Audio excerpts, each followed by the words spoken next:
Hello dear students, good morning everyone. Today we are going to study about the new topic in the same lesson, that is national movement. The topic is the advent of Mahatma Gandhiji and various happenings during after his advent or after his return.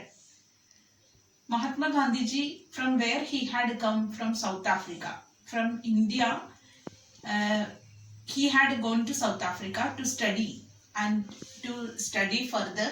And when he reached there in South Africa, he had seen the racist policies which was started by the British in that country. South Africa was a colony of Great Britain. The same racist policies they had followed in South Africa, and in these racist policies or people Gandhiji was against the racist policies there, and he had conducted various political activities, non-violent movements in South Africa, and thus he had became a leader in the in South Africa. So many people, he interacted with many people in South Africa, including various people from India like Gujaratis, people from Tamil Nadu, then Parsis, many such people he had interacted. And when he came back to India in 1915, Gandhiji returned to India. The same racist policies he had seen in India too. British colonial policies against the Indians, it was similar.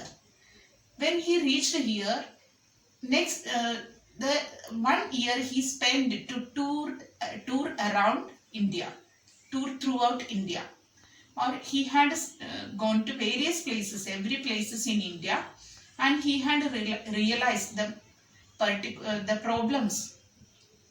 What were the problems Indians face? He had seen the peasants' problem. He had seen the mill workers' problem, indigo cultivators' problem. Like that, many problems he had seen. In the places known as Ahmedabad, Kheda, Champaran, these are places he had visited.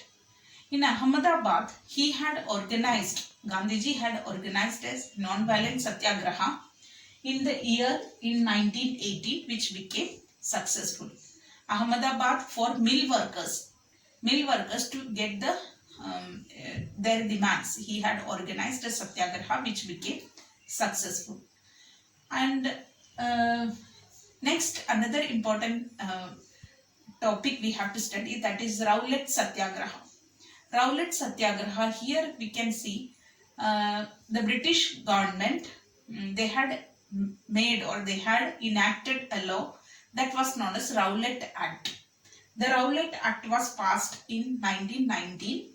According to this act, it reduced the freedom of expression of Indians, and also increased the power of police. Here, freedom of expression was reduced. In the sense, people were not allowed to conduct, or Indian people were not allowed to do any political activity. So if any Indians were engaged in these political activities, these people can be arrested without trial for 2 years by the British government, without trial. This was one of the important act, Rowlatt Act in 1990. This act, when it was enacted, Gandhiji was totally against it. More than that, every people, those who were in the with Gandhiji, and every local people were against this Rowlatt Act, because the fundamental right of expression, freedom of expression, was reduced. This act created a lot of trouble.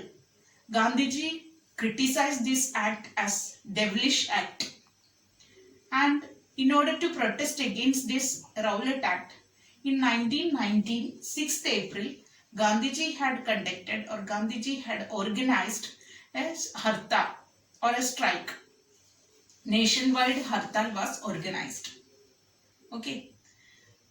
Unaware of this Rowlatt Act, in 1919, 13th April, Jallianwala Bagh in Punjab, It was a place, or it is a garden surrounded by huge walls and only with one entrance.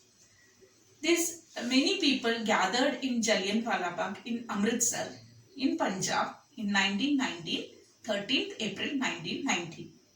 The people were aware of this Rowlatt Act.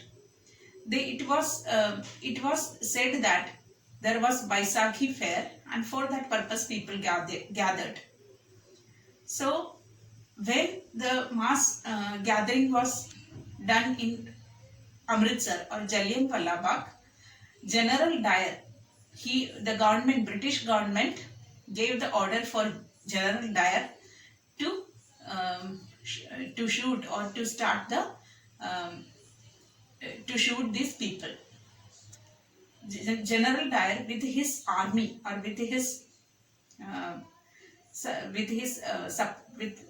with General Dyer with his allies, they started firing on this gathered people in Jallianwala Bagh. Many people were wounded. Many people were killed. So this was one of the tragic incident which happened in Jallianwala Bagh. When the people of India heard about this Jallianwala Bagh massacre, people protested against the British. Okay, and Rabindranath Tagore, he had renounced, or he had abandoned the title which was given, or honor which was given by the British government, known as knighthood. He had renounced, or he had left or abandoned that title. Every people, including the Muslims and the Hindus, every religious people, every Indian people, they were together against the British because of the Jallianwala Bagh massacre. In 1920, another incident happened that was known as Khilafat Non-Cooperation Movement. Ottoman Turkey, or Turkey, was under the Turkey, which was ruled by the leader known as, or Turkish Sultan known as Khalifa. When during 1920, British had imposed a very harsh treaty on Khalifa. Khalifa was the Turkish Sultan and also a spiritual leader. Khalifa was the spiritual leader of Muslim and also spiritual head of Muslim and Turkish Sultan. When British had enacted, or British had made a very harsh treaty on against the Turkish Sultan, which made the Muslim people all around the world against the British. It reflected in India too. When the spiritual head of Muslim religion, known as Khalifa, he had to face such a harsh treaty made by the British, it created some violence among the Muslims against the British. In India, it was mainly the Muslim religious people were also angry against British. In Bombay, two Muslim brothers, they had organized strike. They were against this British, and they had started the protest against the British. They were known as Muhammad Ali and Shaukat Ali. When Gandhiji heard this, Gandhiji wanted to support this issue, or support this Shaukat Ali and Muhammad Ali against the British. So Gandhiji wanted to make a satyagraha, or a non-violent satyagraha, that was or non-cooperation movement. Non-cooperation movement, it was known as Khilafat Non-Cooperation Movement. Gandhiji's aim was to unite the Muslims and Hindus. Through this support of Muslim, or support to these Muslim brothers against British, to achieve their demand. And Khilafat movement started in 1920. In 1922, there was full-fledged non-cooperation movement all throughout India. Various activities, various non-cooperation methods were carried out by the Indians against the British. Students left the colleges. Lawyers such as C.R. Das, Motilal Nehru, they left the legal practice. Bonfires of imported clothes or foreign clothes was conducted, or foreign clothes were burnt various parts of the country. These all became the programs of non-cooperation movement.